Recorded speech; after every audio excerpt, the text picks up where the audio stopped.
Buenas noches a todos, que Dios los bendiga. Estamos aquí nuevamente para otro día comenzar esta clase y queremos pedir a nuestra amiga Bárbara con su marido Frank. Ellos nos van a dirigir en un tiempo de alabanza para comenzar este tiempo y dejo con ellos que van a estar comenzando ahora.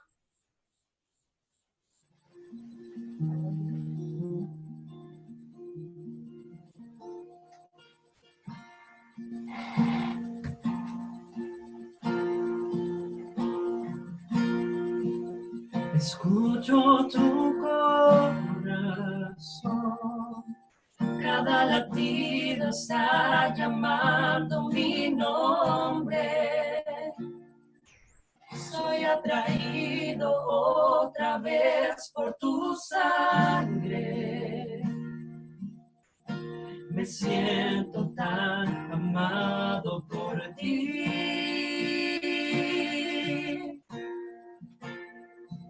Me encuentro en tu corazón. Decidiste aceptarme por siempre.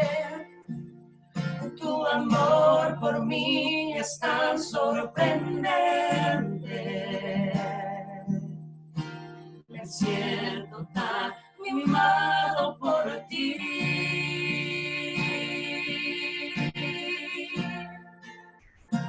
Y es tan bello saber que soy hijo y que tengo un lugar en tu mesa. No hay nada mejor que escuchar tu voz diciendo nuestra comunión es eterna. Oh, oh, oh, me amaste primero con amor verdadero. Oh, oh, mi respuesta es adorar. Mi respuesta es adorar.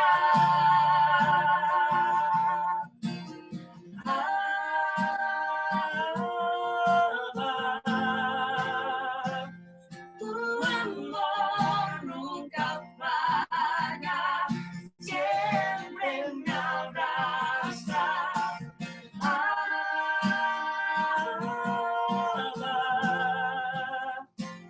Tu amor nunca falla, siempre me abrazas.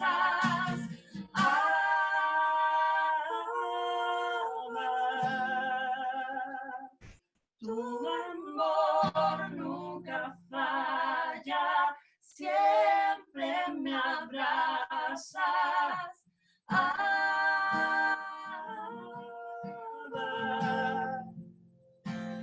Tu amor nunca falla, siempre me abraza.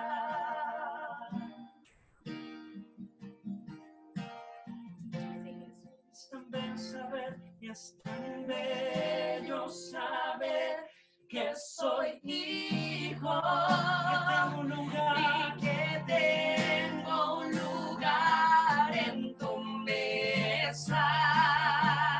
No hay nada mejor que escuchar tu voz diciendo nuestra comunión es eterna. Oh, oh, oh, oh, me amaste primero con amor verdadero. Oh, oh, oh, oh,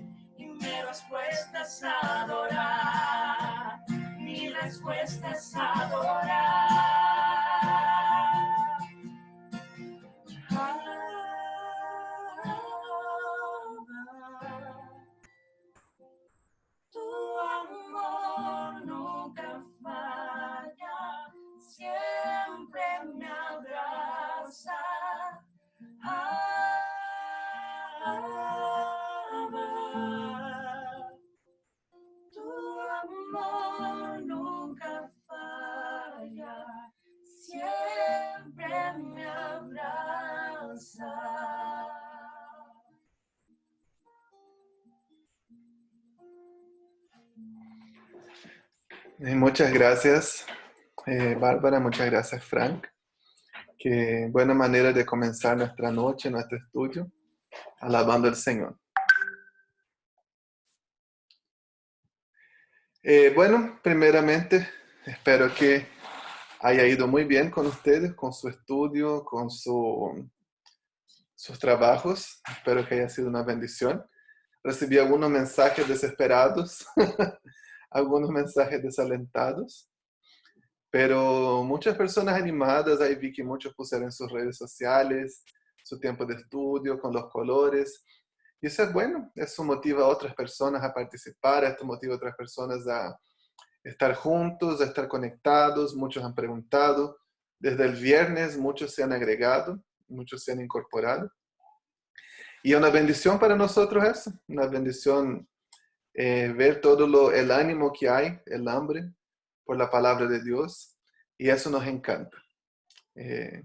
Vamos a orar para comenzar esta clase. Padre, quiero dar muchas gracias porque pusiste en nuestro corazón la disposición a estudiar tu palabra. Porque pusiste en nuestras vidas el deseo de buscar algo más que tú tienes en tu verdad eterna que está en las páginas de nuestras vidas. Hables a nuestros corazones, hables a nuestro espíritu, hables con nosotros, fortalécenos, Padre. Habla con nosotros. Te damos muchas gracias por todo lo que tú has hecho. Te damos gracias por las cosas, los secretos y las bendiciones que quieres revelarnos a través de tu Santa Biblia. Habla con nosotros esta tarde, en el nombre de Jesús. Amén. Amén. Comencemos a hablar de Primera de Timoteo, sobre esa epístola. Y yo creo que es una epístola muy instructiva, podríamos hasta decir una epístola didáctica de alguna manera. El apóstol Pablo es muy directivo, explica muy bien algunas cosas que él está hablando con Timoteo, que es su amado hijo. Imagino que ustedes ya vieron, ya obtuvieron alguna información de qué es lo que se dice, información respecto de la palabra, respecto a lo que está sucediendo en el aplicativo, en el SourceView Reader. Hay una introducción ahí, cuenta algunas informaciones. Y en el video también de Proyecto Biblia, también nos habla, nos da un panorama general del libro. Lo que nosotros vamos a hacer hoy día, yo quiero, como es el primer libro, nos vamos a hablar un poco sobre el proceso, sobre todo lo que tenemos que hacer. Y yo les voy a mostrar, voy a volver a compartir mi pantalla y mostrarles algunas cosas de los trabajos que vamos a hacer, que deben ser presentados el jueves. Finalizar Primera de Timoteo el jueves, que ahí ya vamos a comenzar con Segunda de Timoteo. Entonces nosotros, nuestra dinámica siempre va a ser esa, y espero que haya sido un buen proceso para ustedes, espero que haya sido un proceso tranquilo del estudio. Entonces vamos siempre a comenzar así. Le expliqué en el último video la oración. Después de la oración vamos a leer el libro de corrido en el aplicativo, en la plataforma SourceView. Después vamos a hacer la observación en nuestra Biblia con los colores. Y cuando nos conectemos en la clase va a ser el momento del trasfondo histórico. En ese momento nosotros vamos a hablar sobre las situaciones, hablar sobre la situación en que, la ocasión que llevó el libro a ser escrito. Vamos a hablar sobre los motivos, sobre las intenciones, sobre qué es lo que estaba sucediendo en este momento. Vamos a hablar sobre todo este proceso. Y hay una hojita que es la hoja de información básica requerida. Y yo les voy a mostrar ahora esta hoja, porque nosotros vamos a llenarla. ¿Y con qué vamos a llenar? Con la información que hablemos en clase. Entonces la idea es que ustedes durante la reunión, mientras vamos avanzando, ustedes mismos ahí pueden ir llenando su hoja, o por lo menos guardando la información. Es algo bien simple. Algunos me escribieron como que me estoy complicando, estoy escribiendo un tratado, una monografía, una tesis de conclusión de curso. No, nuestro objetivo no es ese, recuérdense, el objetivo no es la información y el conocimiento. es sí parte del proceso, pero el objetivo principal es la aplicación, es cómo yo traigo eso a mi vida. Entonces, esa es la hoja que nosotros tenemos que trabajar. A la hojita de la información básica requerida. Entonces, ¿qué es lo que ustedes deben hacer? Aquí van a poner escribir en esa parte el nombre del libro, que en el caso es Primera de Timoteo. Van a hacer lo mismo con cada uno de los libros. Aquí el autor, yo puse esas líneas, ya ustedes las pueden borrar.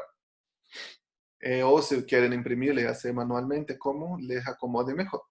Aquí van a escribir quién es el autor del libro, quién es el destinatario, quién recibió el mensaje, el origen y la fecha del libro. Todo eso vamos a abordar ahora en la clase. Aquí en el método literario van a escribir qué tipo de literatura es. ¿Es una narrativa? ¿Es poesía? ¿Es profecía? ¿Es un evangelio? Van a escribir ahí qué tipo de literatura.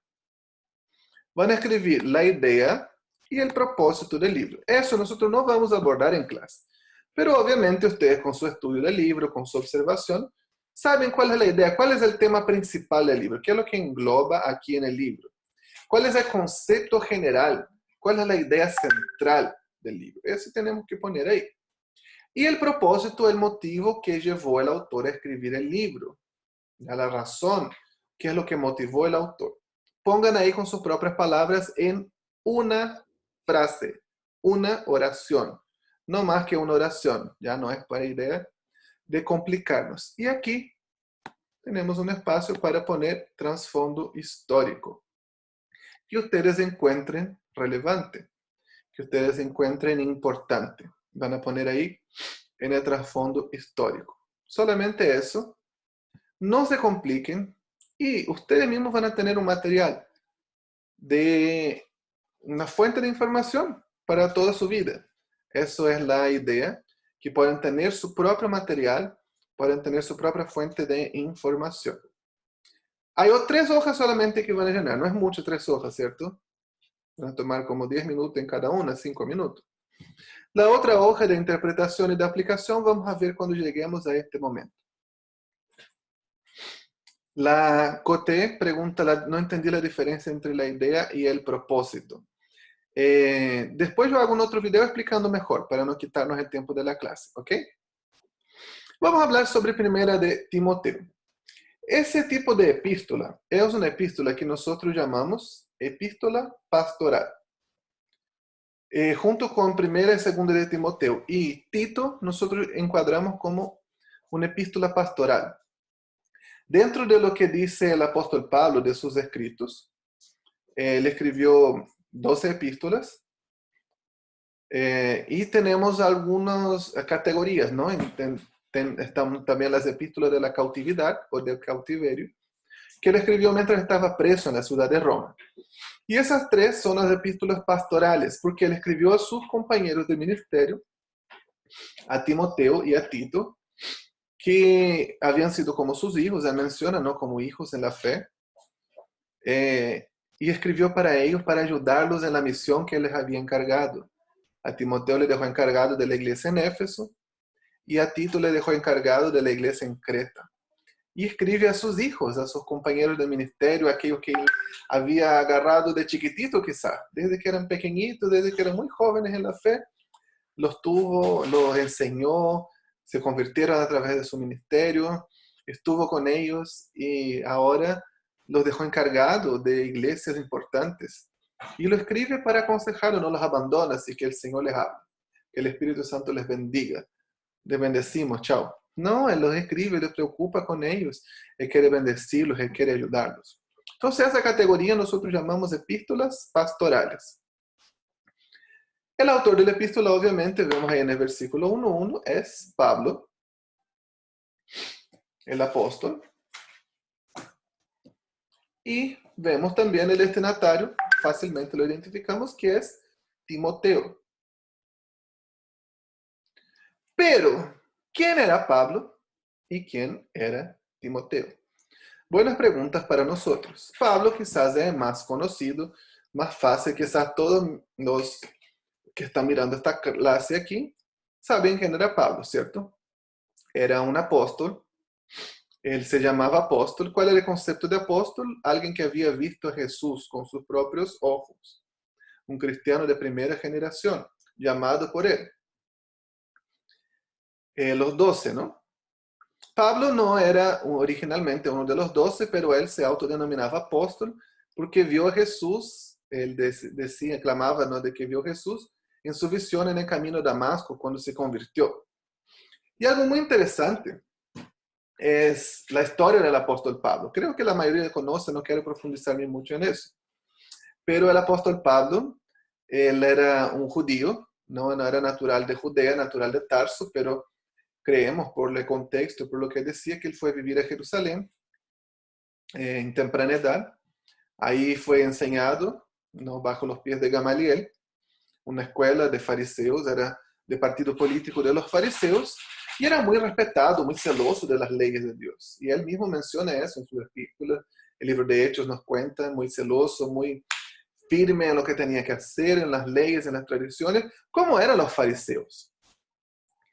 Y cuando Jesús murió y resucitó, muchos comenzaron a convertirse a través de las predicaciones de Pedro, de los apóstoles, de lo que ellos hacían, de la obra del Espíritu Santo. Y ellos comenzaron a perseguir a estos judíos que se convertían. Y uno de los principales perseguidores, nos muestra el libro de Hechos, fue Saulo. Saulo de Tarso, como era conocido, ¿no? Saulo es su nombre. Saulo es una derivación del nombre Saúl. Nosotros vemos eso en varios nombres del Antiguo para el Nuevo Testamento, sufren una pequeña modificación, un pequeño cambio, ¿no? Saúl se volvió Saulo. Judá se volvió Judas. No, Josué se volvió Jesús. Entonces tenemos Jacob se volvió Jacobo. Esas pequeñas modificaciones. Pero en su raíz era lo mismo. Y él se convirtió camino a Damasco. Vemos que él desapareció durante muchos años. No desapareció literalmente, ¿no?, sino que él, no se menciona a él en la cronología del libro de Hechos durante algún tiempo. Y él vuelve a aparecer en el capítulo 13, y el libro de Hechos del 13 en adelante se centra en su ministerio entre los gentiles, en sus viajes misioneros. A partir de su primer viaje misionero comienza a ser llamado Pablo, y eso es algo interesante. Los que fueron mis alumnos en otras escuelas, en otros seminarios, saben, ¿no?, que es generalmente una sorpresa.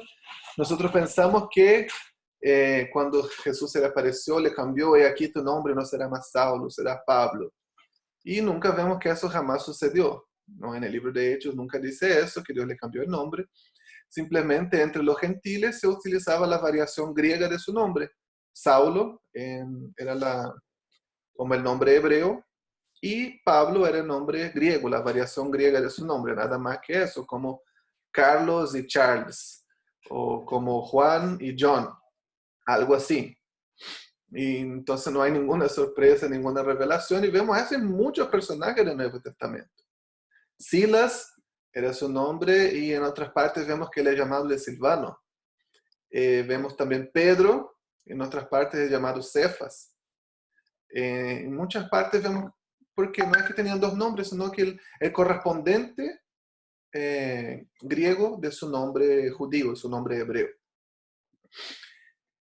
Y el Hechos del 13 al 28 cuenta de sus 3 viajes misioneros, de su viaje a Roma como prisionero. Y el libro de Hechos termina él en arresto domiciliario en Roma. Ahí terminó Pablito en el Hechos capítulo 28. Timoteo. ¿Quién era Timoteo? En Brasil hay una ciudad que se llama Timoteo. Mi cuñada, la esposa de mi hermano, viene de allá. Pero no es una ciudad. Timoteo era una persona, un joven, y según el libro de Hechos nosotros vemos que él era un joven de madre judía y de padre griego. Y él se encuentra con Pablo en la ciudad de Listra, una ciudad de Galacia, de la provincia romana de Galacia. Creo que dice que no escucha nada. Dile que intenta reiniciar. Nosotros, problemas me avisan por interno. ¿Qué más podemos decir de Timoteo? Estaba en Listra. Listra era una ciudad de la provincia de Galacia. Y vemos que Pablo estuvo ahí en su primer viaje misionero, entre los años 47 a 49 después de Cristo.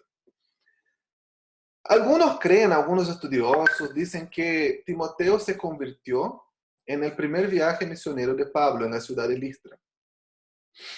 Quedó quizá muy cercano a él. Pablo estuvo ahí, tuvo su ministerio en Galacia y se devolvió a Antioquía de Siria, que era su iglesia, era su ciudad, de donde él venía, desde que se tornó cristiano, ¿no? Era parte del liderazgo de la iglesia de Antioquía. Y en su segundo viaje misionero, él pasa nuevamente por la región de Galacia, pero el libro de Hechos no nos cuenta detalles de su ministerio en Galacia como cuenta en su primer viaje, pero menciona que pasó por ahí y se juntó con Timoteo, y Timoteo lo acompañó en sus viajes. Eso sería aproximadamente en el año 50, 51 después de Cristo, cuando él inicia su segundo viaje misionero. Eso es algo que nos hace pensar, ¿no? Él se juntó con Pablo en su segundo viaje misionero y lo acompañó hasta el fin de sus días, como leemos ahí en segundo de Timoteo, muchos años más tarde. Pablo ya estaba encarcelado, a punto de morir, vamos a ver en la clase de jueves, y está escribiendo a Timoteo. Entonces estuve con él casi durante toda su vida. Y cuando él escribe primero de Timoteo, nosotros leíamos, ustedes estudiaron ahí, me imagino que lo observaron seguramente, que él dice que nadie tome menos su juventud, y menciona a Timoteo como un joven en la epístola. Para los conceptos de la época, hoy día, los 30 son los nuevos 20, así que yo soy joven. ¿Cuántos jóvenes tienen ahí? Levanten sus manos. Jóvenes de 30, ¿ya? Amén, ¿no? Y mira cuántos jóvenes estoy viendo ahí levantadas sus manos. Para los conceptos de la época, en un concepto judío por lo menos, una persona era considerada joven o no adulta o inapta aún para algunas funciones hasta los 30 años, ¿no? Los judíos por lo general se casaban después de los 30 años, comenzaban su ministerio a los 30 años. Por eso se dice que se cree que Jesús comenzó su ministerio a los 30. No hay una parte en la Biblia, en el Evangelio, y aquí Jesús cumplió 30 años y comenzó su ministerio. Para el ministerio de Rabí, que era lo que hacía Jesús, tenía discípulos, seguidores que lo seguían, no podría haber comenzado antes de sus 30 años. Entonces, el hecho de que Pablo diga, llame a Timoteo de joven, cuando él estuvo ahí escribiendo esa epístola, nosotros creemos que eso escribió primero de Timoteo, después que fue liberado de su encarcelamiento en Roma, aproximadamente en el año 62 después de Cristo. Entonces, haga sus cuentas ahí. Se juntó con Pablo en el primer viaje, en el año 50, y recibió esa carta en el año 62 o 63. Tenemos ahí 13 años de diferencia. Y él aún es llamado de joven.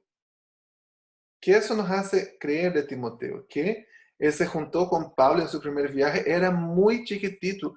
Se cree que debería tener aproximadamente 15 años cuando se juntó con Pablo en su segundo viaje y los acompañó en sus jornadas. Wow, pensar, ¿no? Que él desde bien pequeño ya tuvo sus aventuras, y uno lee los viajes misioneros de Pablo. A veces uno piensa como los evangelistas modernos, ¿no? La cruzada de, no sé, alguien famoso, no voy a mencionar el nombre, de Pepito de los Milagros. Su cruzada de sanidad. ¿Y qué es eso? ¿Cómo son sus viajes misioneros, no? Hoy en día. No, son viajes en avión, quedarse en hoteles, ir en iglesias grandes, estadios, teatros, conferencias. Bueno, no todos son así, ¿no? Y a veces no quiero menospreciar este tipo de trabajo. Uno también piensa, ay, pastor, puro lujo. No es fácil también a veces viajar, andar ministrando de un lugar para otro, vivir con todas tus cosas en la maleta, hace maleta, deshace maleta. Pero me refiero a las condiciones del viaje, a las incomodidades, a los desafíos que esto representaba. Eso realmente representaba un desafío muy grande para Timoteo.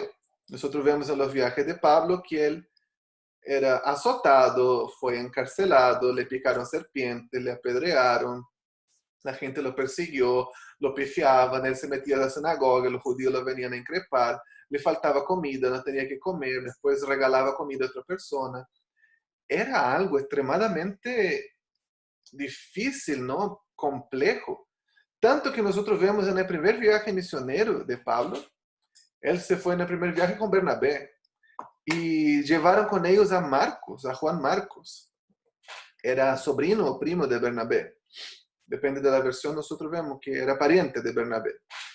Y él estuvo con Pablo la mitad del viaje y la mitad los dejó y volvió a la iglesia de Antioquía. No creo que los dejó porque estaba tranquilo, porque tenía mucho fruto el viaje, realmente porque había muchas dificultades. Entonces Timoteo, muy joven, adolescente, se juntó con Pablo a todo un mundo nuevo, a vivir todo este tipo de situaciones, muchas veces sin tener dónde dormir, sin tener que comer, sufriendo el odio de la gente, la persecución, la escasez, el frío, los latigazos. Sería realmente algo muy difícil, no algo muy desafiante. Y durante años él vivió y creció en su vida ministerial a los pies del apóstol Pablo. Y todas esas situaciones nos hacen crecer, nos hacen conocer más el carácter de Dios. Como yo creo que ustedes saben, ¿no? Yo soy misionero de Jucum, Juventud con una Misión, y muchos de los que están tomando estas clases también son jucumeros. Ahí levanten sus manos los jucumeros. Y bueno, si yo abriera el micrófono aquí y pidiera para que contaran sus experiencias de viajes misioneros, seguramente tendríamos historias muy interesantes, ¿no? De dormir en varios lugares. Yo he dormido en hamacas, he dormido con simplemente una sábana sobre el suelo. Yo he dormido en alfombras. Yo he dormido en cielo abierto con estrellas. Yo he dormido en casas de paja, en casas de barro, en muchas partes. Y muchas veces estas situaciones no son fáciles, pero nos ayudan a crecer. Nos revelan cosas del carácter de Dios que no podíamos experimentar, no podíamos conocer en otro momento. Entonces, todas estas situaciones nos ayudan y todas las dificultades que Timoteo pasó junto a Pablo en sus viajes, creo que probaron y afirmaron su carácter.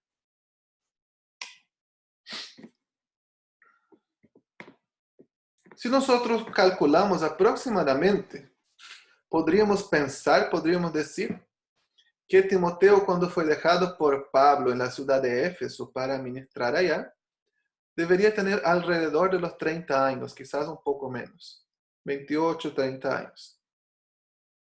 Pero ya tenía ahí un largo recorrido, muchos años de ministerio en todo el mundo conocido, en Macedonia, en Grecia, en Asia, en Siria, en Jerusalén, en muchas partes acompañando a Pablo.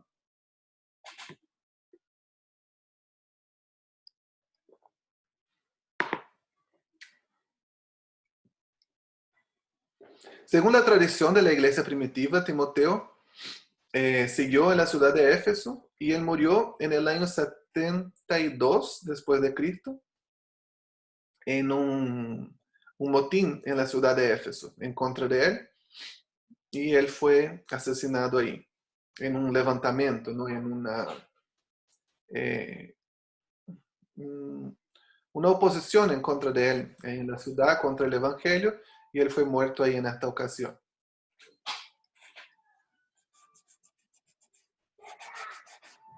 Vamos a hablar más algunas otras cosas sobre él en 2 de Timoteo, pero estas son informaciones necesarias, esenciales para poder comprender el libro. Ahora, otra cosa muy importante para entender el libro es el lugar donde ellos estaban. Ya hablamos ahí sobre el autor, hablamos sobre el destinatario, que era Timoteo, y ahora hablemos sobre el lugar donde Timoteo estaba, sobre la ciudad de Éfeso. Tal vez ustedes hayan escuchado un poco sobre esta ciudad. Éfeso era una ciudad en el Imperio Romano muy importante. Era una ciudad muy grande. De hecho, era la segunda ciudad más grande del Imperio Romano.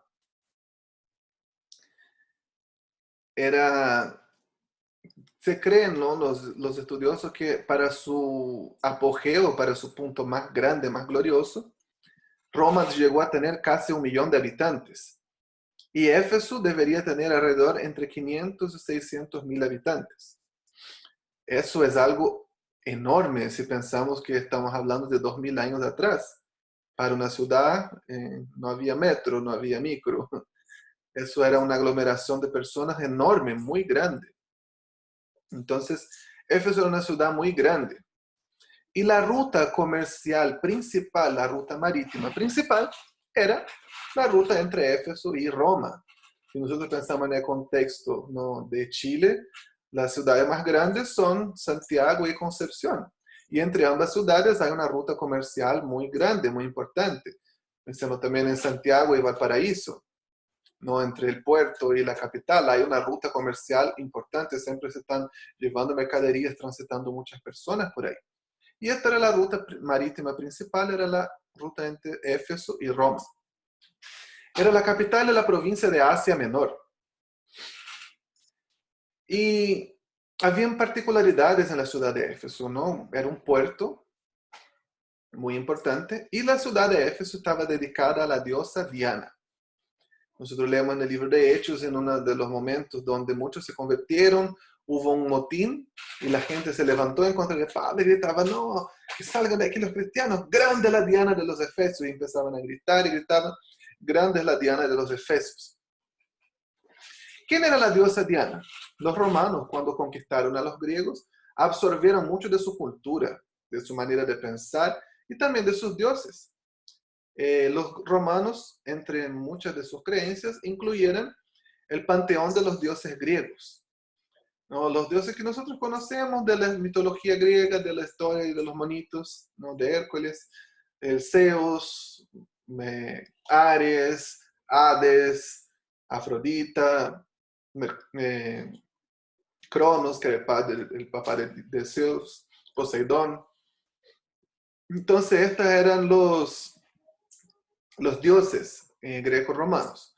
¿Cómo eran esos dioses? Ellos tenían forma de hombre, pero tenían poderes especiales. Cada dios tenía un poder, ¿no? El más fuerte de ellos, el principal, era Zeus. Pero cada dios tenía un poder, era dios de algo y tenía habilidades sobrenaturales, sobrehumanas. Pero básicamente en su forma, tenían forma de hombre, pero tenían poderes y eran inmortales. Pero así como de hacer algo para la gente, no hacían nada. Eran malos, eran mentirosos, hacían cosas erradas, eran corruptos, adúlteros, engañaban, traicionaban, mataban, odiaban. Eran como hombres, pero tenían poderes sobrenaturales. Y la diosa, cada ciudad tenía su dios, ¿no?, su patrono. La patrona de Atenas, por ejemplo, era Atenea, la diosa de la sabiduría. Y la diosa patrona de la ciudad de Éfeso era la diosa Diana. Los romanos, ellos solamente cambiaron los nombres, no tenemos un nombre correspondiente. Zeus era el dios griego y los romanos lo conocían como Júpiter. Ares, el dios de la guerra, los romanos lo conocían como Marte. Y entonces tenían sus dioses correspondientes, no Afrodita, la diosa de la belleza y de la pasión sexual, para los romanos era Venus. Y su nombre griego era Artemisa, y para los romanos era conocido como Diana. Y Artemisa era la diosa de la caza, de la cacería, y de la fertilidad. Y era la diosa patrona de Éfeso. Y había un templo muy grande en la ciudad de Éfeso, que era el punto principal. Pensemos en otras ciudades modernas, ¿no? Quizás el punto principal siempre es la plaza fundacional de la ciudad, quizás la llamada Plaza de Armas. Alrededor casi siempre hay una catedral, una iglesia católica, está la municipalidad o está alguna cosa de gobierno, algunas veces hay un puesto policial ahí cerca, pero ese es el punto principal de la ciudad. Los comercios comienzan a surgir ahí alrededor del punto principal. El punto principal, el punto central de la ciudad de Éfeso era el templo a la diosa Diana. En ese tiempo los templos, además de para la adoración idolátrica, para la adoración a los dioses paganos, también funcionaban como bancos y los negocios también eran hechos en los templos. Entonces imagínense una ciudad enorme como Éfeso, un puerto muy grande, movimentaba muchas personas, mucho dinero, y en el centro de la ciudad, en la plaza principal, ahí estaba el templo, donde se hacía negocio, donde se guardaba dinero y donde también adoraban a la diosa Diana. Era un templo enorme, había muchas sacerdotisas porque era una divinidad femenina. Y las sacerdotisas de Diana tenían un estatus social muy alto, muy importante.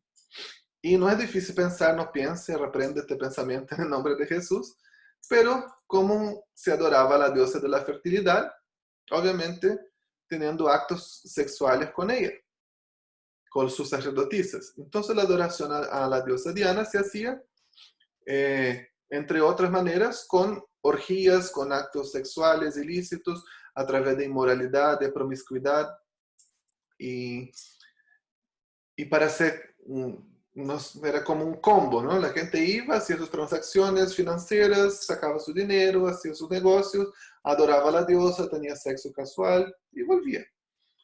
Era un estilo de vida muy promiscuo, muy inmoral, ¿no? Los estándares morales en el tiempo del Imperio Romano eran realmente muy bajos, eran muy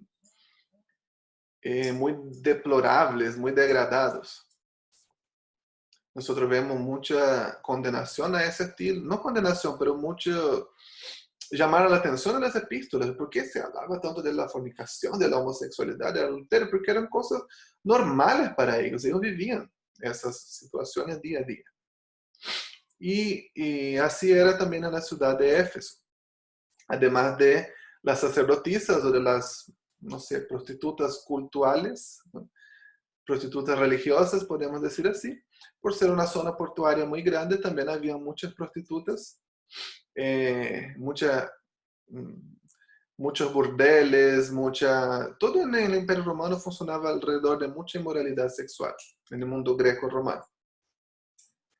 Y además mucha injusticia, mucha mentira, mucho robo, tenía mucho ese ambiente de injusticia del más fuerte oprimiendo al más débil, no había justicia social, no se preocupaban con los huérfanos y las viudas, los huérfanos eran molestias para las personas, lo consideraban como ratas en las calles, no había alguien que los ayudara, que se preocupara por ellos. Era un contexto realmente muy denso, muy oscuro, muy de tinieblas. Vemos también que esta región fue uno de los puntos principales del ministerio del apóstol Pablo durante sus viajes. En su primer viaje él estuvo más cerca de su región, estuvo ahí en Galacia, y luego él regresó a Antioquía. En su segundo viaje él pasó por Galacia y siguió yendo hacia el occidente, y su deseo era ir a Éfeso, ir a la provincia de Asia Menor. Pero dice que él fue impedido por el Espíritu Santo, y ahí tuvo el sueño del varón macedonio que le decía, ven y ayúdanos, y él se fue entonces a Macedonia, y no fue a Éfeso en su segundo viaje. Y miremos, qué interesante pensar en eso, ¿no? ¿Por qué no fue? ¿Por qué Dios no le permitió ir a Éfeso? ¿Por qué Dios no quiso que él fuera para allá? Lo guió a otra parte. Pero en su tercer viaje misionero, sí, él sale de Antioquía y él pasa entre 2 a 3 años de su viaje en la ciudad de Éfeso. Fue de entre todos quizás el lugar donde él más invirtió, entre todos sus viajes misioneros, el lugar donde más tiempo él estuvo fue en Éfeso. Y el libro de Hechos nos cuenta que él estuvo ahí y tenía mucha gente que trabajaba con él. Estaban Priscila y Aquila, estaba Apolo, y en ese tiempo dice que hubieron muchas cosas y que el evangelio creció en la provincia de Asia de tal manera que toda la provincia de Asia escuchó el mensaje del evangelio. Y que había muchos milagros, ¿no? Decían que Pablo se agarraba los pañitos así, se secaba su sudor y la gente agarraba estos pañitos y se ponía sobre los enfermos, y los enfermos eran sanos.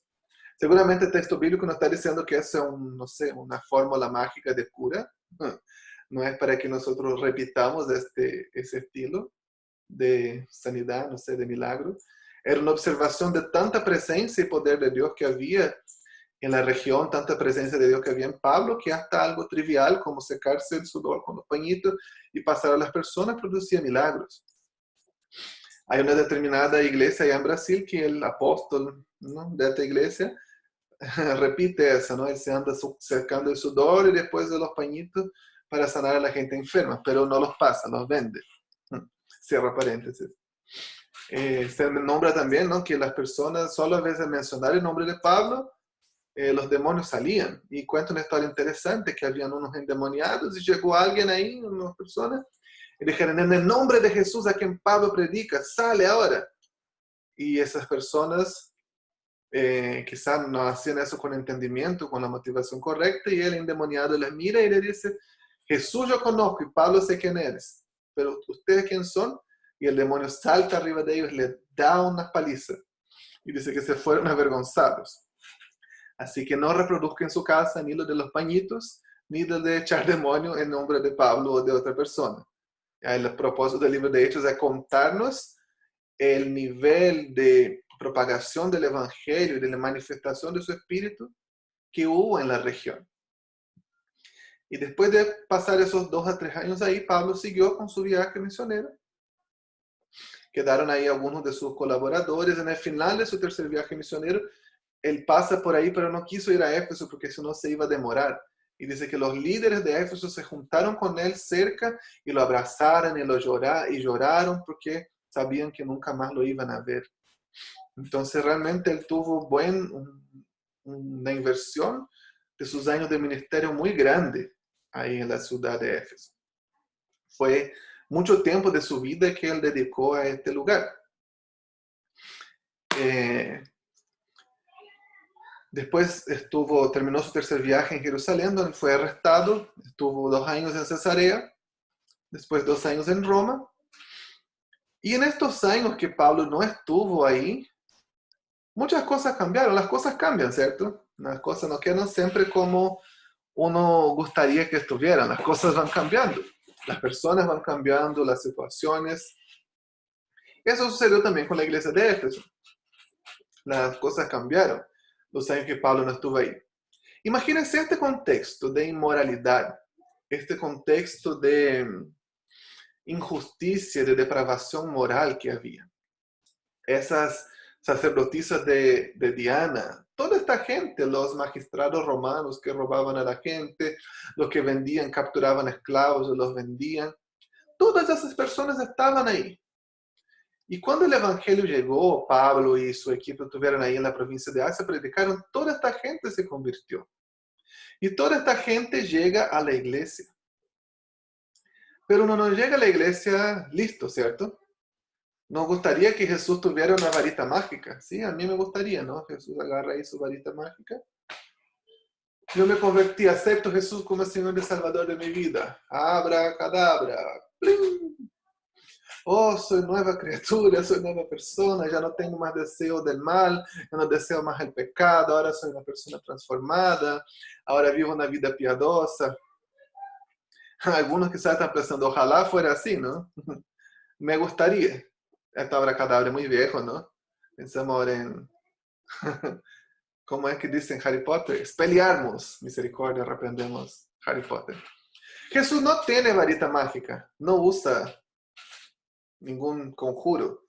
Las personas llegan a la iglesia como ellos son, así que varita mágica no existe. Esas personas llegaron, las sacerdotisas Diana, acostumbradas a cautivar por la sensualidad, por la belleza. Los magistrados romanos acostumbrados a vivir con injusticia, con ganancias deshonestas. Los filósofos griegos acostumbrados a convencer a la persona por el mucho hablar, por el conocimiento, ¿no? Los traficantes de esclavos llegaron a la iglesia a través de pecado. ¿Entiendes? Todo ese contexto, todas estas personas llegaron a la iglesia. Y comenzaron a ser moldeados por el Evangelio. Una de las principales cosas que el apóstol Pablo habla en sus epístolas es: sea transformado en una nueva criatura. El que bebía alcohol se emborrachaba, ahora no se emborracha más.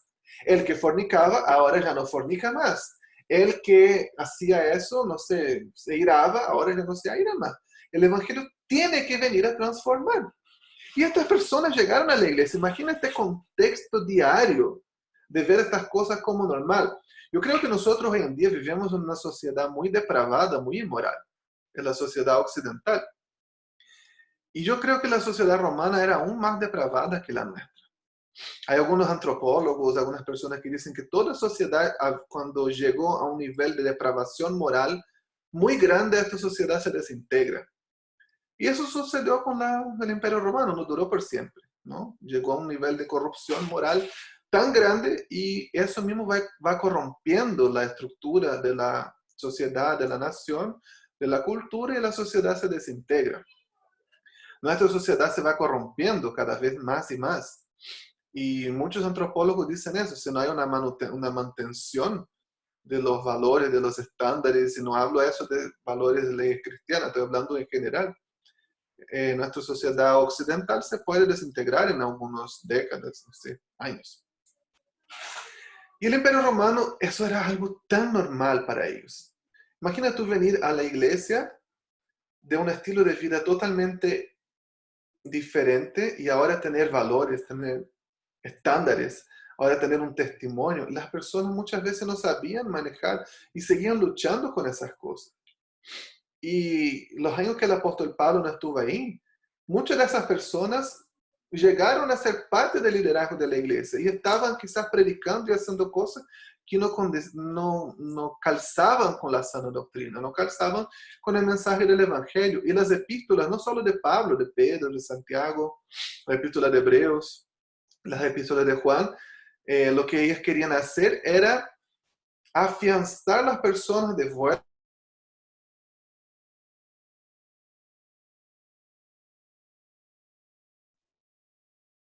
Alguien me desactivó mi sonido. Bárbara, no desactive mi sonido. Era llevarlos de vuelta a la verdad, al Evangelio, a la sana doctrina.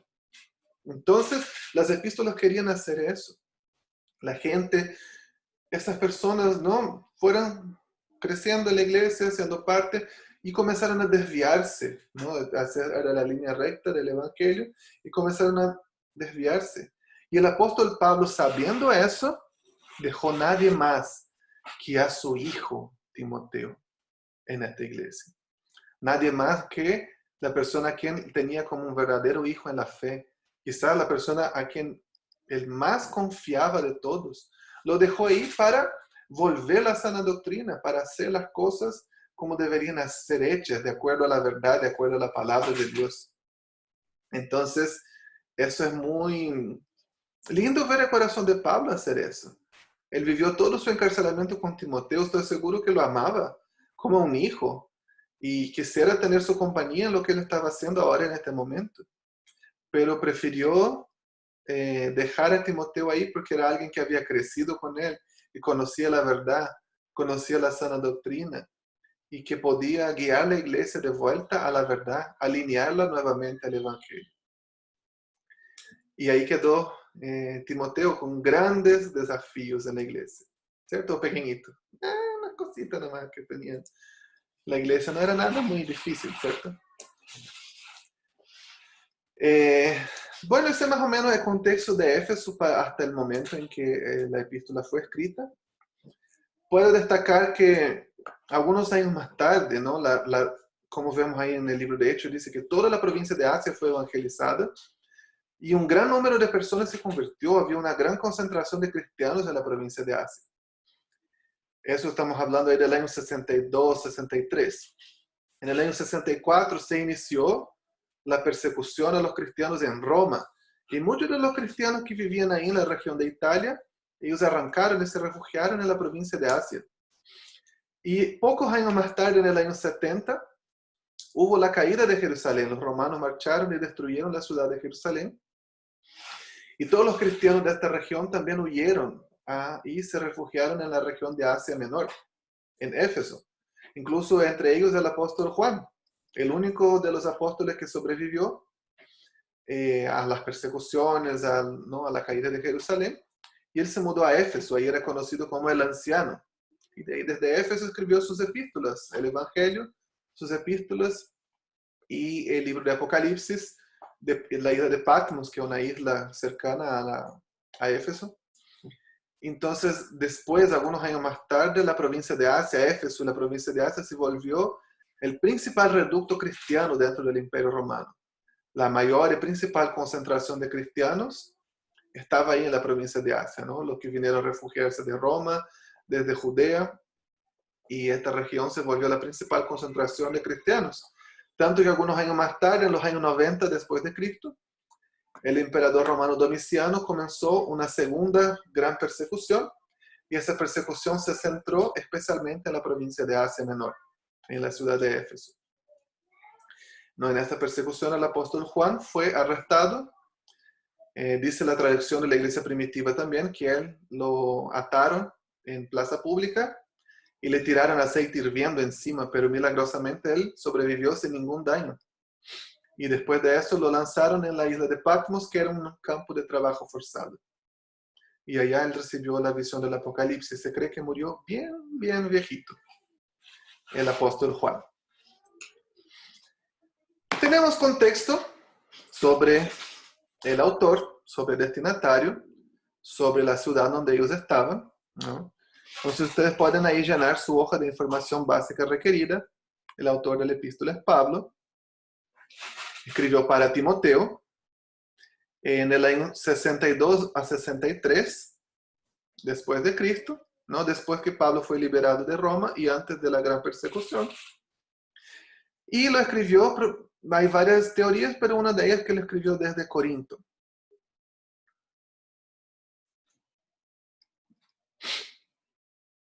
El método literario, fácil, una epístola o una carta del primer siglo. La idea del propósito ahí los voy a explicar después, y tenemos bastante información histórica, ¿no es cierto? Hablemos sobre la interpretación del libro. Tenemos contexto histórico, tenemos una buena observación. Ahora podemos interpretar, ¿verdad? Para interpretar, nosotros vamos a hacer una otra tarea. Yo les voy a mandar una otra hojita y ya se los voy a mostrar. Aquí se está abriendo.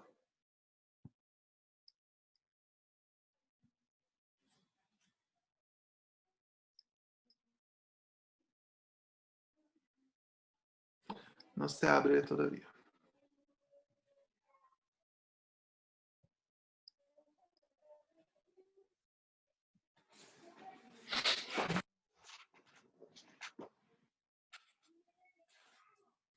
Entonces siempre pasa con una tabla de las cosas de Dios, es como que viene el demonio y entra a la computadora, ¿no? Al proyector, siempre sucede. En el nombre de Jesús a quien Pablo predica, sale demonio de mi computadora. No, mentira, es una broma.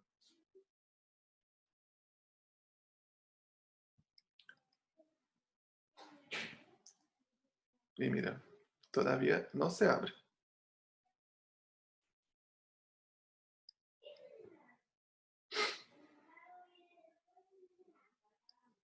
Ah, se abrió. Hasta que por fin.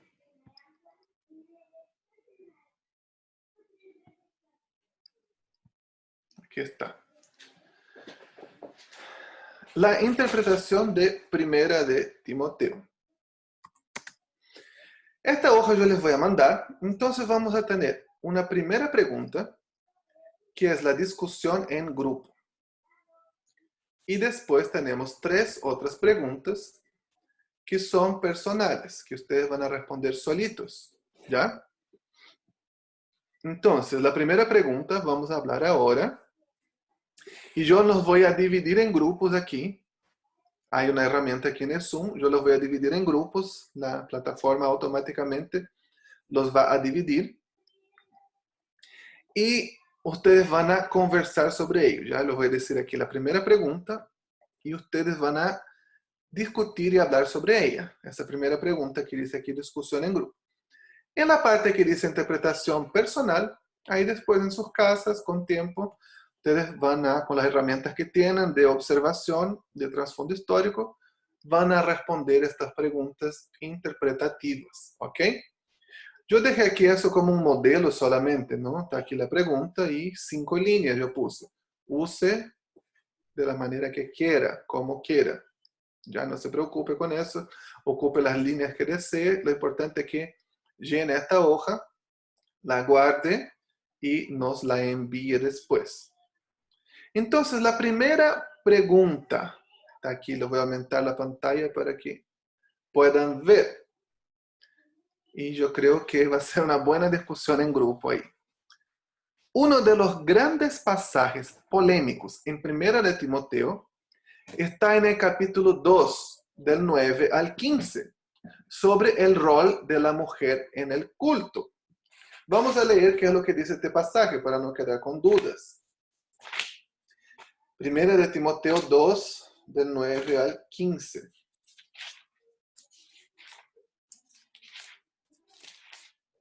Dice así: quiero que las mujeres se vistan de una manera modesta. Deberían llevar ropa decente y apropiada y no llamar la atención con manera en que se arreglan el cabello, ni con accesorios de oro, ni con perlas, ni ropa costosa. Pues las mujeres que pretenden ser dedicadas a Dios deberían hacerse atractivas por las cosas buenas que hacen. Las mujeres deben aprender en silencio y sumisión. Yo no les permito a las mujeres que les enseñen a los hombres ni tengan autoridad sobre ellos, sino que escuchen en silencio, pues Dios primero creó a Adán, luego hizo a Eva. Ahora bien, no fue Adán el engañado por Satanás. La mujer fue la engañada y la consecuencia fue el pecado. Sin embargo, las mujeres se salvarán al tener hijos, siempre y cuando sigan viviendo en la fe, el amor, la santidad y la modestia. Seguramente más de una hermana amiga mía ahí está con la vena así de este tamaño. De este tamaño. Y eso quiero aprovechar su vena para discutir, ¿ya? Basado en este pasaje. Conversen en sus grupos y busquen llegar a una interpretación sólida. Yo quiero que en sus grupos ustedes hablen y vean qué es lo que Pablo quiso decir, cuál es la interpretación correcta. No es lo que me gustaría que fuera, no es lo que me parece, lo que tal Pepito dijo, no. ¿Cuál interpretación según lo que ustedes vieron, según el contexto histórico, según su observación? Lleguen a una observación, una interpretación con evidencia sólida. Eso es una interpretación sólida. No es basada en una opinión, en lo que yo pienso, en lo que yo creo que es, sino en un argumento sólido. ¿Ok? Nos vamos a dividir en grupos entonces, y ustedes van a tener 5 minutos para conversar sobre esto. ¿Ok? Los que están en grupos ahí eh, en su cámara, que están ya con 3 o 4 personas, pueden hablar en su propio grupo ahí y llegar a una interpretación. Ya el programa los va a dividir automáticamente en grupos, pero ahí ustedes no participan de este grupo. ¿Ok? Yo puedo hacer algunas alteraciones necesarias ahí. Yo vi que aquí la Nicole me escribe que está con Fernanda y María José. Entonces pueden hablar ahí entre ustedes. La Dani Sá está con la Carolina Lizana. Bastante gente en Santiago también. No vi quién más está. Entonces yo voy a dividirlos aquí en grupo. Y durante 5 minutos, la Caro Jofre con la Olimar también. Los que están de a dos no hay problema. Ya se unen al grupo en que van a estar. Y conversen sobre eso, ¿ok? Bueno, ya vienen algunos volviendo.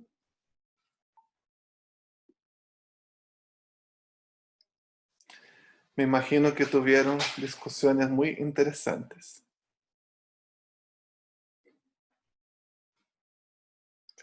Hay algunas mujeres con caras de enojadas.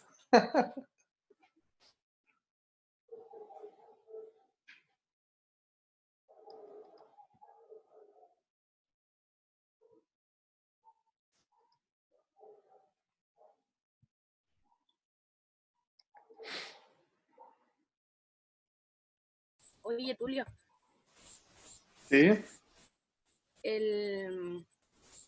no alcanzaron a escribir todos lo mismo, ¿cachai? Pero se alcanzó a compartir Está que bien. nos tocó. ¿Está bien? Ya. Sí. Lo importante es compartir.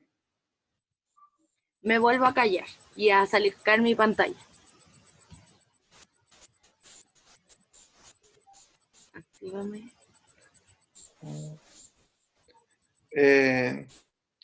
Hay alguno aquí pidiendo que active su micrófono. Hay una opción aquí de alzar la mano. Cuando tiene una pregunta, alza la mano que ahí yo puedo activar su micrófono.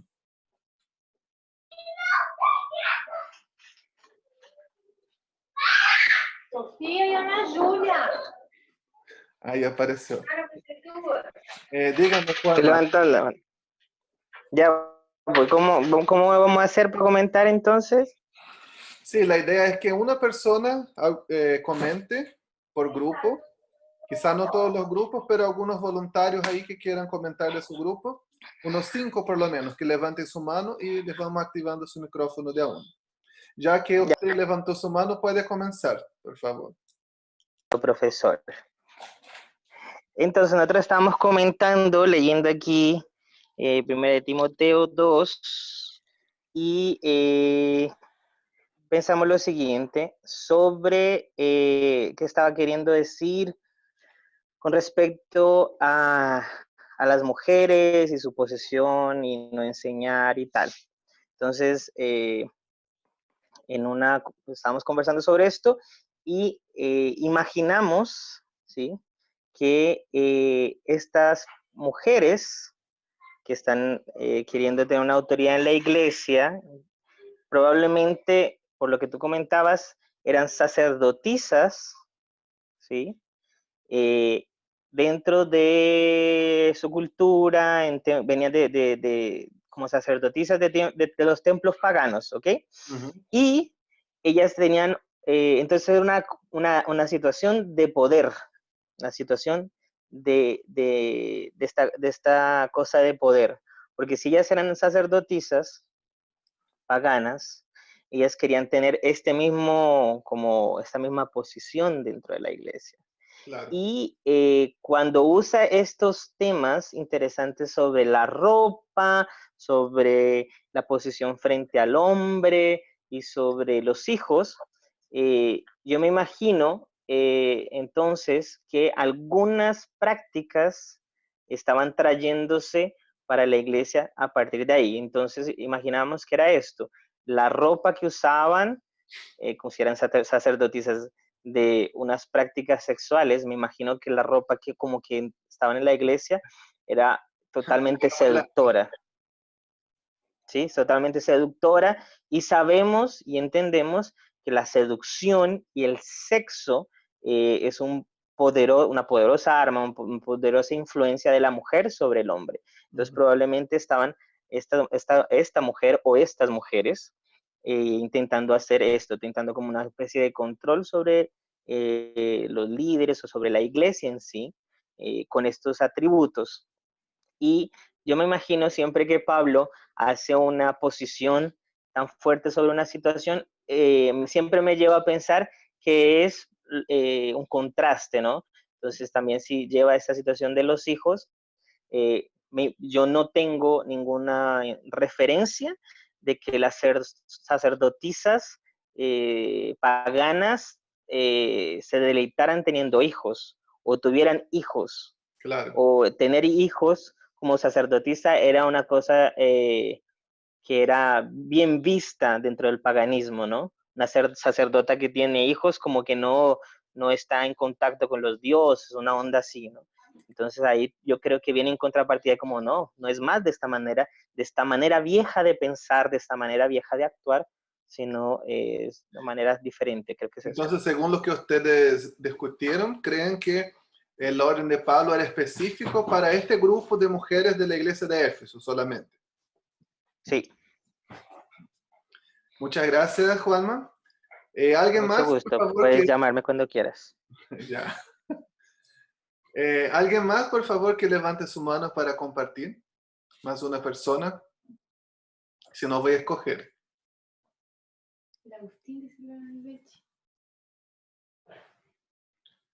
Ahí, la Elizabeth. Cortito. Hola, Tulio. Hola, Eli. Bueno, mira, nosotros lo que hicimos fue, lo vimos desde este punto de vista.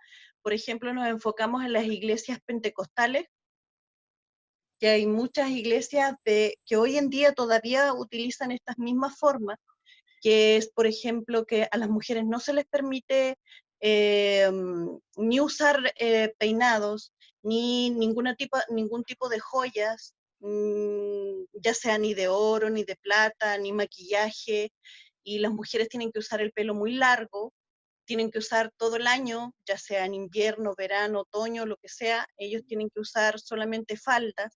En Entonces, Punta Arenas o en Arica, sí. sí, donde sea. Entonces, lo que nosotros compartíamos era como, wow, qué antiguo, qué tradicionalista. Y bueno, dentro de lo que conversábamos en el grupo era que lo que Pablo quiso hacer como en este tiempo, en esta época, era como ellos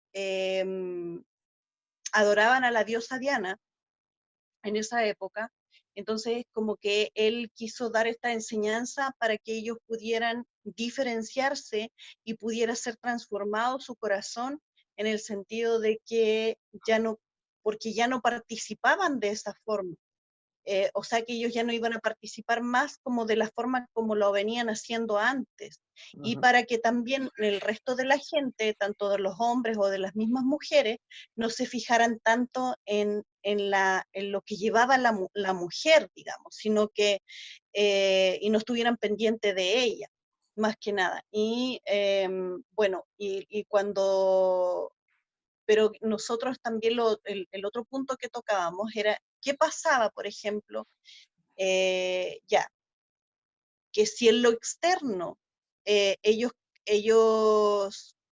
en lo externo ellos hicieron estos cambios para, ya sea para su alma y todo lo demás, pero ¿qué pasa con lo interno? O Claro. sea, ¿qué pasa si en el fondo los pensamientos no fueron transformados?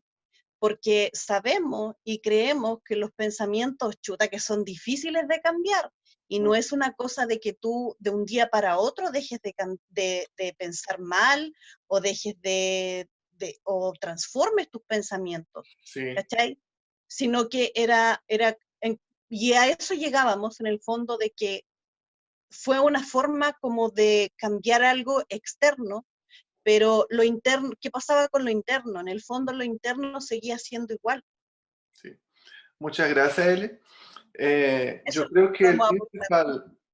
el principal punto de ahí que nosotros muchas veces perdemos, ¿no? Yo creo que es una, ¿cómo puedo decir?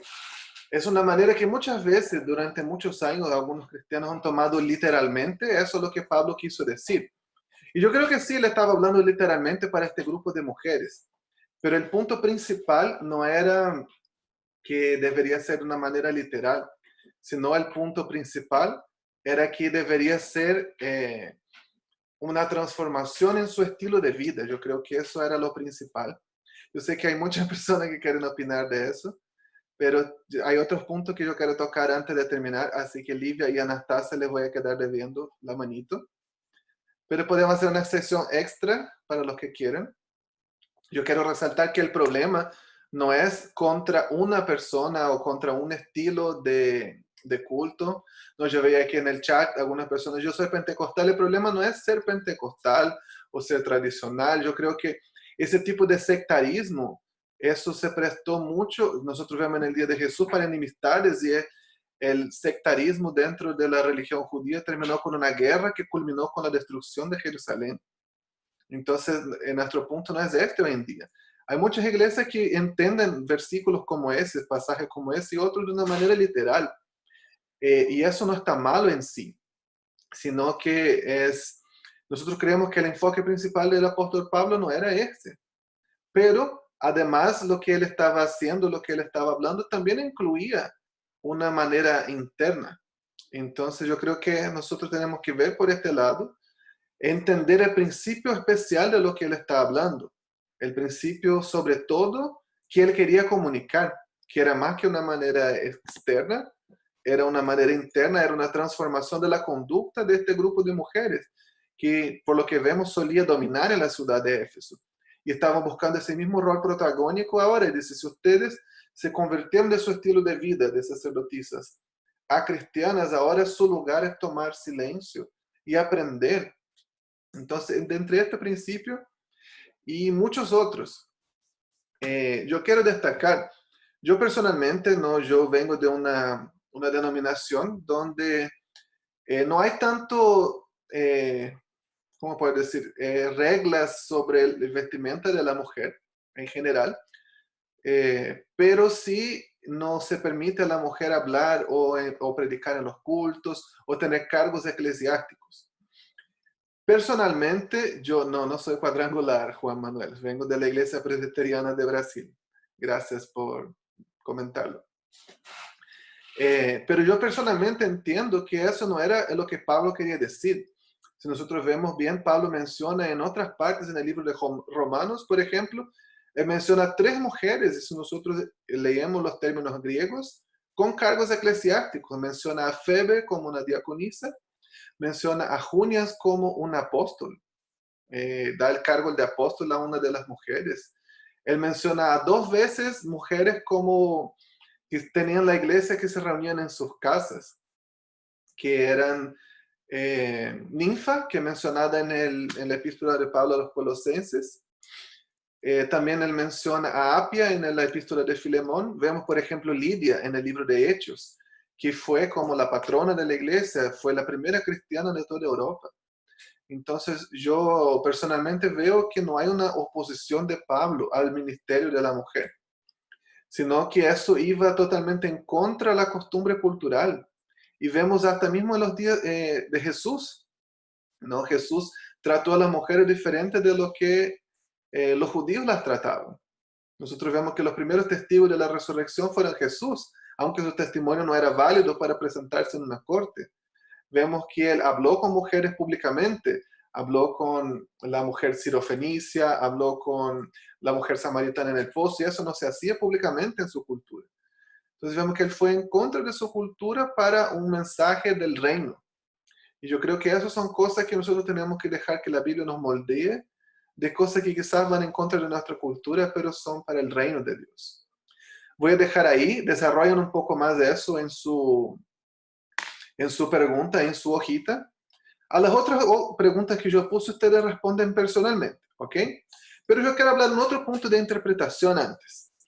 Primero, Timoteo, siendo un joven, aunque tuviera muchos años de ministerio, en edad no era muy grande, como veíamos, tenía alrededor de sus 28 a 30 años. ¿Cómo se hubiese sentido Timoteo al Pablo dejarle encargado en una de las mayores iglesias del mundo, llena de problemas? Porque Pablo aborda varios problemas ahí en el libro de Éfeso, ¿no? Habla de estas mujeres con sus ropas ostentosas, habla de las viudas que no necesitaban plata, pero se estaban ahí apoyando con el dinero de la iglesia. Habla de los líderes que tenían que dar buen testimonio que no estaba dando. Habla de los hombres más viejos que al parecer tenían problemas con el alcohol. Habla del problema de los esclavos con los señores. Nosotros en Brasil hay un dicho, decimos, le dio una piña para pelar, porque es difícil pelar la piña. Quizá no haga sentido en Chile, porque no comemos mucha piña. Pero en Brasil decimos, le entregó un abacaxi, una piña, porque hoy la cuestión pincha, es difícil pelar, es difícil. Una tarea muy difícil. ¿Cómo se hubiese sentido Timoteo ahí? Y yo creo que esta epístola es muy linda porque muestra, Pablo se preocupa con él, cómo él se hubiera sentido, qué es lo que tendría que hacer. Dice, y él lo anima varias veces, le exhorta, nadie te menosprecie por tu juventud. No te olvides que tú recibiste la imposición de manos por los líderes. Tú tienes autoridad. Ejerza esta autoridad que Dios te está llamando. Yo creo que es algo que tenemos que pensar. Póngase en el lugar de Timoteo cuando responda las preguntas ahí de la interpretación. ¿Cómo se hubiese sentido Timoteo en este lugar, en tomar este desafío tan grande que era liderar esta iglesia, que era poner orden en esta iglesia? Sobre todo, uno de los principales encargos de Pablo es establezca líderes sanos en la fe, que estén basados en la palabra. Yo creo que eso es muy importante, ¿no? Vea eso, esté de acuerdo con eso. Todo tiene que concordar con la palabra, debe ser nuestro estándar. El estándar de una iglesia sana, el estándar de un líder sano, el estándar de un ministerio sano. Ahora, ¿cómo vamos a vivir en el estándar si no conocemos la palabra? Si no conocemos la Biblia, y que era un desafío para todos nosotros. Tenemos que conocer la palabra, tenemos que conocer la verdad de Dios. Bueno, muchas cosas podríamos seguir hablando de Timoteo, ¿no? Pero me gustaría ahora hablar un poco sobre la aplicación. Rapidito, antes yo les traje aquí una imagen que les gustaría mostrar. Es una imagen de Éfeso. Aquí, como ustedes ven en el mapa. Ese es un mapa del Imperio Romano. Aquí tenemos Roma. Aquí está Grecia, Corinto, que era otra ciudad muy importante. Y aquí, marcado con el pin rojo, está Éfeso, la segunda ciudad más importante. Tenemos aquí abajo Jerusalén. O sea, además de ser una ciudad muy importante, la segunda más importante, era como un punto central en el mar Mediterráneo, en un lugar muy estratégico. Y aquí está una imagen de la diosa Diana. Vemos que tenía todas esas características de dominación de la persona, de quitar su identidad, de esclavizar.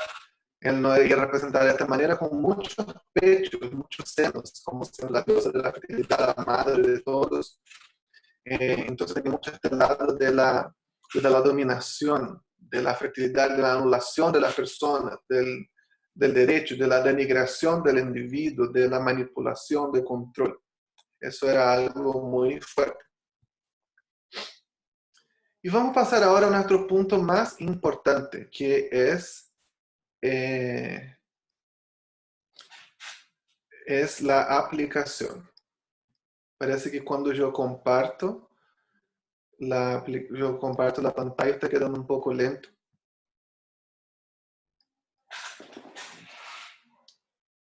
Vamos a ver ahora, ojalá esté mejor. La aplicación.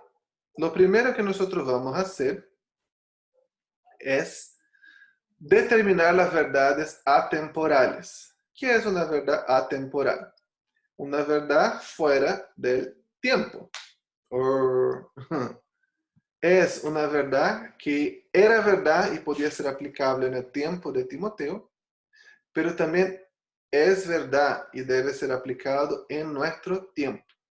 Ustedes van a nombrar 3, sacando ahí de Timoteo. Y aquí abajo dice, ¿cuáles se aplican a mi vida? Escoja por lo menos una que se aplique a su vida. De las 3 que va a identificar, escoja una. ¿Y de qué manera? No va a decir, el amor. Sí, pero ¿cómo? ¿En qué área se aplica a su vida? Y después tenemos los retos de aplicación. Yo voy a mostrarles aquí. Son 4 retos de aplicación. Ahí voy a dejar de compartir la pantalla para que el sonido quede mejor. Pero se los voy a leer, los retos de aplicación. ¿Ok?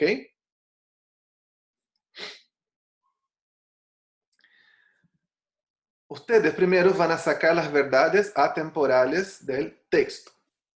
¿Qué es? Por ejemplo, en esa misma situación de la mujer, que la mujer no debe hablar en la congregación, debe aprender en silencio. ¿Hay algún principio eterno o algún principio atemporal de que podemos sacar de ahí? ¿Cuál podría ser un principio? ¿Ya? Alguien ahí que quiera decirme qué verdad eterna podríamos sacar de esta parte, levante su mano y comparta. Rápidamente, por favor. No, y antes todo el mundo quería hablar, ahora nadie quiere hablar.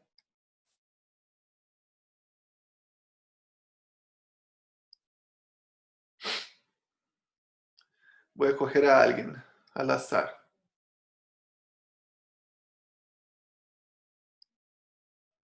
Ya. Rocío. No, dile que no me escuché, dile que no me escuché. Hola. ¿Qué? Hola, es que no escuché. Ya, pero de esa parte que hablamos de la mujer, que la mujer no puede hablar en la congregación, ¿qué principio tú crees que Mentira, podemos sacar de ahí? Además de que es mentira. mentira. Pero ¿cómo no? Es que no te entiendo. O sea, no. Un principio de Un aplicación. principio que yo pueda aplicar. Ujú.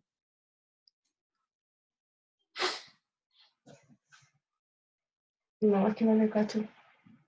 Bueno, Respecto a que me va a preguntar a alguien más. Ah, no hay problema. Vamos a ver. Es que yo quiero preguntar a una mujer. no, querer pelear. No. Yo opino que la Ale Zamorano.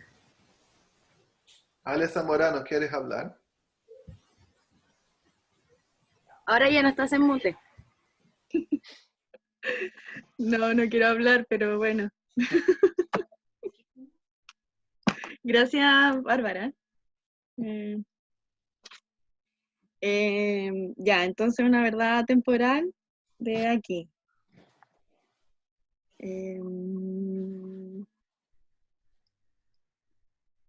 Ya, pero ¿de cualquier parte o solo de la parte de lo de la mujer? De la parte de la mujer. Ah, ya, de la parte de la mujer. Em, Ya, yo desde que estuve leyendo Primero de Timoteo he estado como con varias preguntas en verdad, así que me ha costado. El video me ayudó a aclarar bastante, pero aún así habían cosas que me llamaban que me hacían ruido. Pero en general una de las verdades que pude sacar es la importancia del rol que tiene la mujer. A pesar de que acá se le bajan como bastante los humos, por así decirlo, y que se muestra que tienen que estar más ligadas a la sumisión, yo lo veo como la necesidad que tiene la mujer, y no solo la mujer, sino que también los hombres, de estar educados y bajo la verdad más importante que es la enseñanza del Señor Jesucristo. Okay. Que, Genial. que todos deberíamos estar educados y tener la capacidad de sumisión, pero de la palabra de Dios. Ujú. Que todos podamos estar en un constante aprendizaje y en un constante recibir para lo que Dios quiere mostrarnos, que deberían ser, por ejemplo, en este caso, los liderazgos. Porque Ujú. yo no dudo en que pudiera tenerlas en el liderazgo a estas mujeres, pero luego de estar bajo una educación con la fe verdadera de nuestro Señor Jesús. Muchas gracias, Ale. Bendiciones. Yo creo que sí sacaste una verdad atemporal. ¿Qué es una verdad atemporal? Que no está atada al tiempo solamente, ¿no? Nosotros hablamos que este principio de que la mujer no puede hablar en la congregación, tiene que estar callada, aprender en silencio y se salvará engendrando hijos. Eso no es un principio atemporal, es un principio que estaba específicamente para este grupo de mujeres que estaba robando el protagonismo del culto en la iglesia de Éfeso. Pero de ahí mismo podemos sacar un principio atemporal, como dijo la Ale, de que todos tenemos que someternos a la verdad de Dios, ser entrenados, ser capacitados para hacer las cosas de la manera correcta. La sumisión debe venir de parte de todos nosotros. Las que antes no se sometían, ahora se someten para aprender y ser bien entrenadas en las cosas de Dios. Aner también comenta aquí en el chat de que una verdad temporal podría ser conocidos por su testimonio, por las cosas buenas, más que por su apariencia. Y es una verdad que se aplica no solamente a mujeres, ¿cierto? Se aplica a hombres también. No debo ser conocido solamente por mi apariencia. Y no relacionemos apariencia solamente a la apariencia física.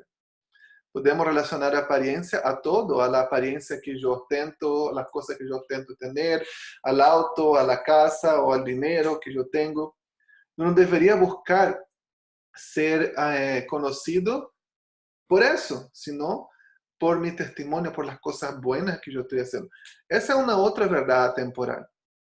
Nuestro desafío es, leyendo el texto, sacar principios que yo pueda aplicar a mi vida, que eran aplicables en este momento y que también lo son ahora. Seguramente mientras ustedes estén haciendo eso les van a surgir dudas, ¿ya? No hay ningún problema. Pueden preguntar a mí. Si ustedes abren ahí el grupo Betel, están también otros administradores del grupo que pueden preguntar también. ¿Okay? Si ahí los conocen, después ya se van a presentar y van a estar ayudando con el tema de los trabajos. ¿Será que esa es una verdad temporal? Entonces ahí estamos disponibles para ayudarles. Mientras ustedes leen, identifiquen esas verdades. Verdades que resaltan a ustedes, que el Señor habla a sus corazones, que deben ser aplicadas. Y en ese tiempo, y que pueden ser aplicadas ahora también. Es como extraer el principio de la palabra de Dios y traerlo a mi vida. Este es nuestro desafío. Entonces, en la aplicación ustedes tienen que buscar 3 verdades atemporales. Ahora ya hablamos 2, ¿ya? Pero hay muchas verdades atemporales que podemos sacar ahí. Y van a escoger una para contarnos cómo se aplica a su vida. Por ejemplo, usemos el ejemplo que nos dio la Alejandra, de someternos a la palabra de Dios, sean hombres, sean mujeres. Si yo siento que yo tengo que someter, entonces yo voy a contar, mira, tal área de mi vida yo necesito someter. Por ejemplo, necesito someter mi independencia financiera a la palabra de Dios. Porque yo creo que las puedo por mí mismo y que mi dinero es mío, que yo me lo gano. Y yo necesito someter eso a la palabra de Dios porque no estoy siendo enseñado en esta área de mi vida. Estoy dando una aplicación personal, relacionando una verdad a mi vida. ¿Lo entienden? Eso es la idea de sacar las verdades atemporales e identificar una, por lo menos, que se aplique a su vida.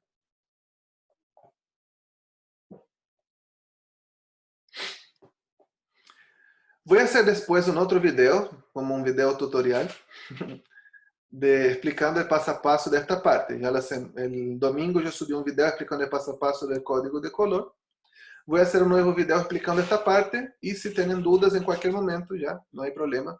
Pueden mandar un mensaje, pueden contactarse. Yo quiero hablar ahora de los retos de aplicación. ¿Qué es un reto? Es un desafío. Te reto a que no tocas el timbre del vecino y sales corriendo. Bueno, ese es un tipo de reto que no deben hacer. Una pregunta aquí en el chat. Sí, las verdades básicas del libro, las verdades temporales sacan de todo el libro, de donde ustedes quieran. Yo solamente di el ejemplo en el caso del pasaje de las mujeres, que fue el que conversamos, pero saquen de cualquier parte del libro. Volviendo a los retos. ¿Qué es un reto? Es un desafío. Entonces nosotros les estamos retando a aplicar el libro en esta semana. Así que hay algunos retos de aplicación que ustedes deben cumplir, que son 4. Ustedes van a tener el material, pero yo se los voy a leer ahora. El primer reto es, comparte por lo menos una de las verdades atemporales con alguien durante esta semana y obviamente, cuéntanos cómo te fue. Ya, yo no quiero solamente, lo compartí. Escribe un resumen, compartí con, no sé, con el panadero. Estamos todos en cuarentena. Compartí por WhatsApp con mi tía. Compartí con, no sé, con el vecino por encima del muro. Con quien ustedes quieran. Entonces, una de las verdades atemporales, compartan con alguien. Esa es la primer reto de la semana. El segundo reto dice así. El libro de Timoteo habla mucho sobre cómo proceder en la iglesia. Comunícate con alguien del liderazgo de tu iglesia y pregunta cómo están. ¿Cómo has sido sobrellevar el trabajo? Si te animas, entrégale una palabra. Escoge a alguien del liderazgo de tu iglesia y habla con esta persona. La Alejandra va a hablar con su papá. Pregunta, ¿cómo está? ¿Cómo ha sido llevar ese proceso? ¿Qué es lo que ha sido más fácil? ¿Qué es lo que ha sido más difícil? ¿Qué es lo que ha sido, no sé, bueno? Y si te animas, no pregunta eso. Si te animas, dale una palabra de ánimo. El libro de Timoteo está lleno de palabras de ánimo para gente que trabaja en la iglesia. No es fácil. Hay gente que piensa que es fácil trabajar en la iglesia. Ay, que el pastor no tiene horario de trabajo. No, hay quien piensa que es fácil. No es fácil. Es muy difícil trabajar con gente cristiana. La gente cristiana es difícil. Hay un dicho por ahí, dice, las ovejas también muerden, dan cabezazo. La oveja se enreda la lana, hay que desenredarle, no es fácil. Entonces pregunta a alguien cómo ha sido y dale una palabra de ánimo. Eso puede ser una gran sorpresa para ustedes y para la otra persona. Aquí una persona comparte en el chat. No vale compartirlo con alguien de acá. Bueno, no, obviamente que no. Aquí no, todos nosotros estamos compartiendo, ¿no? Aquí todos nosotros tenemos el mismo reto. Entonces, yo comparto con él comparte conmigo. Así no tiene gracia, no dejémoslo más emocionante. Comparta con alguien que no está acá. Personas en el mundo no faltan. Próximo reto. Otro tema recurrente en la epístola es la falsa enseñanza. ¿Qué falsa enseñanza puedes encontrar en tu vida personal? ¿Qué conceptos errados deberían ser corregidos por la verdad de Dios?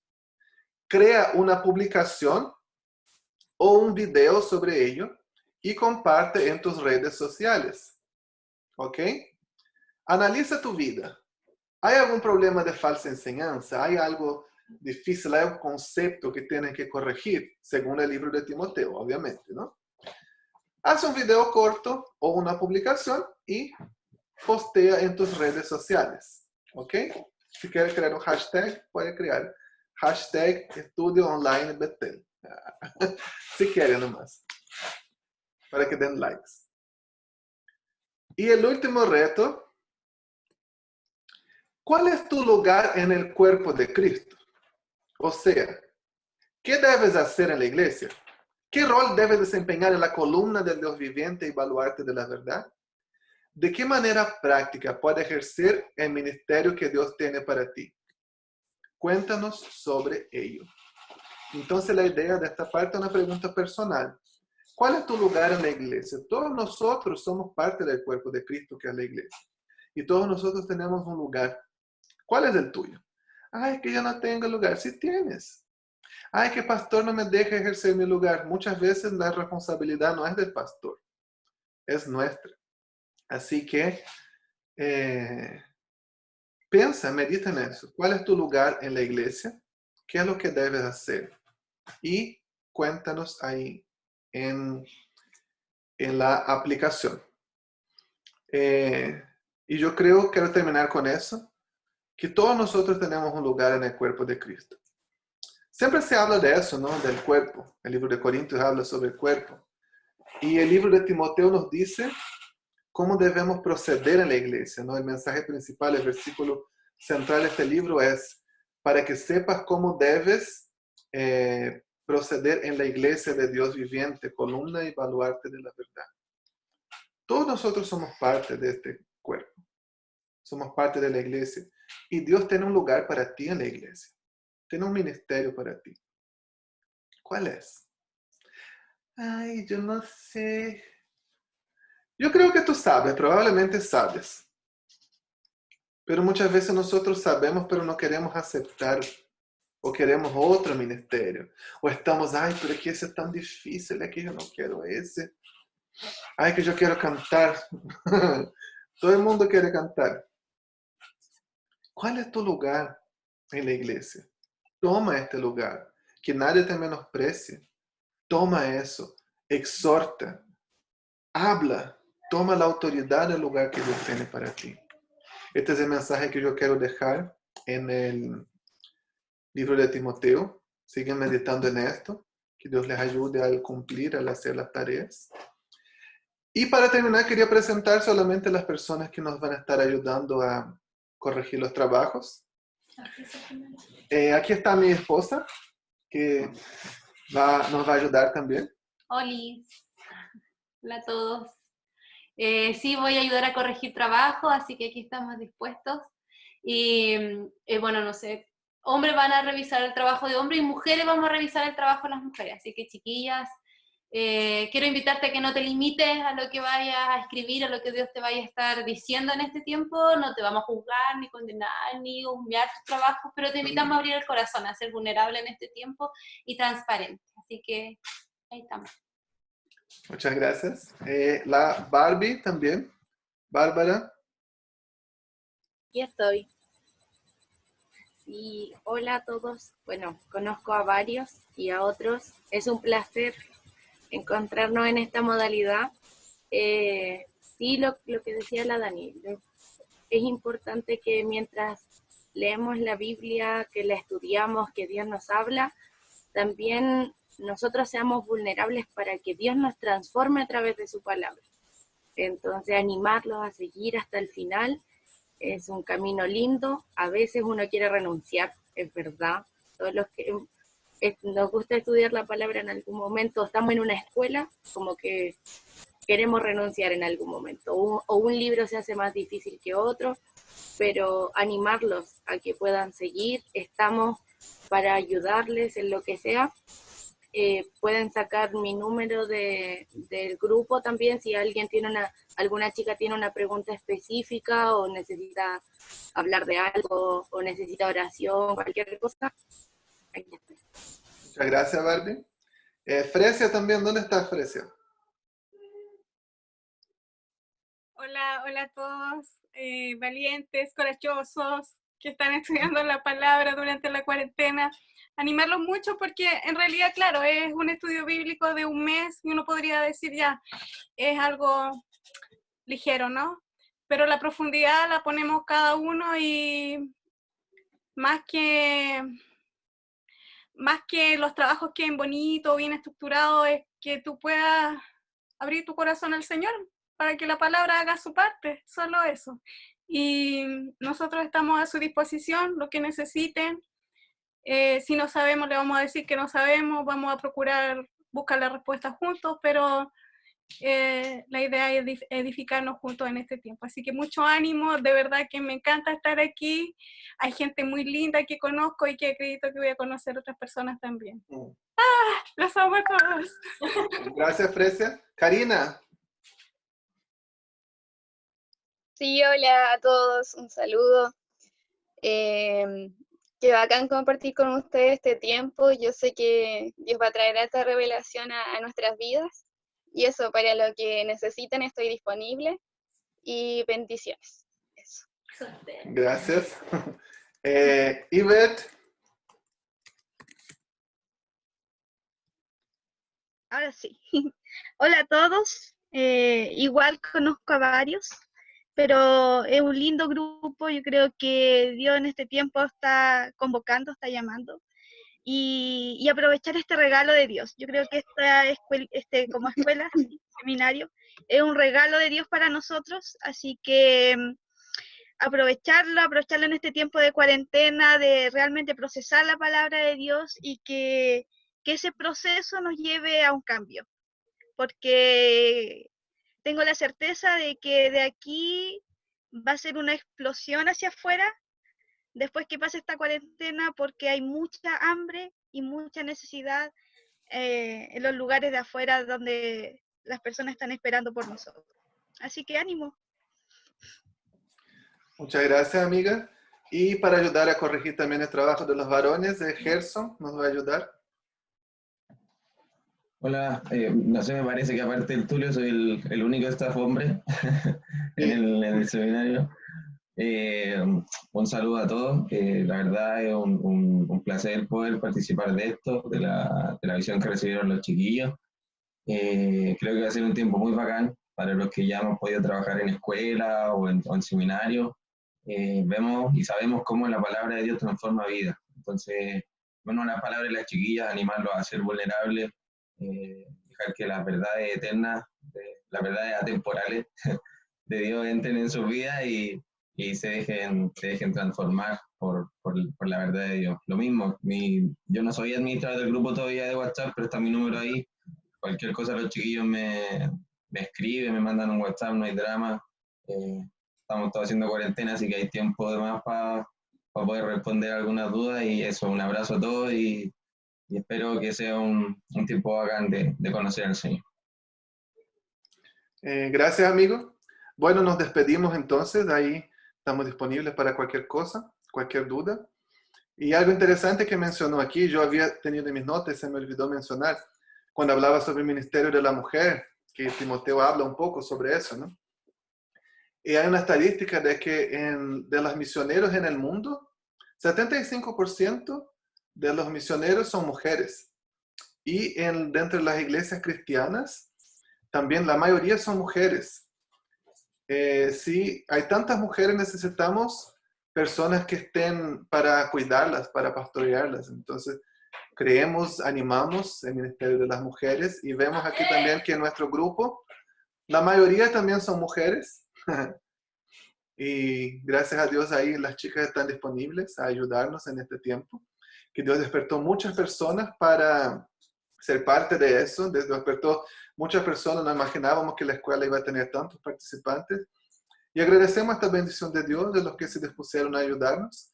Que el Señor los bendiga mucho y me gustaría orar para terminar. Dios, muchas gracias por este tiempo, muchas gracias por la palabra que es tan preciosa. Seguramente han surgido dudas en el camino, seguramente nos salió humo de la cabeza, pero es porque tú estás produciendo algo en nuestro espíritu, en nuestro corazón. Te damos muchas gracias por lo que tú vas a hacer, porque tu palabra es así, tu palabra es maravillosa, es transformadora. Gracias por el mensaje de Timoteo, que nosotros tenemos un lugar en el cuerpo de Cristo. Tú no nos creaste para simplemente estar parados recibiendo. Tú tienes un lugar, nosotros somos trabajadores de tu reino y vamos a ayudar a expandir tu reino y que el libro de 1 de Timoteo nos ayude a encontrar este lugar y saber cómo debemos comportarnos ahí, Señor. Tomar nuestro lugar de siervos en el nombre de Jesús. Bendícenos en nuestro trabajo, en lo que nosotros vamos a hacer, en el nombre de Jesús. Amén. Amén, que el Señor los bendiga a todos. Y ahora, saludos para todos. Ahora está terminando.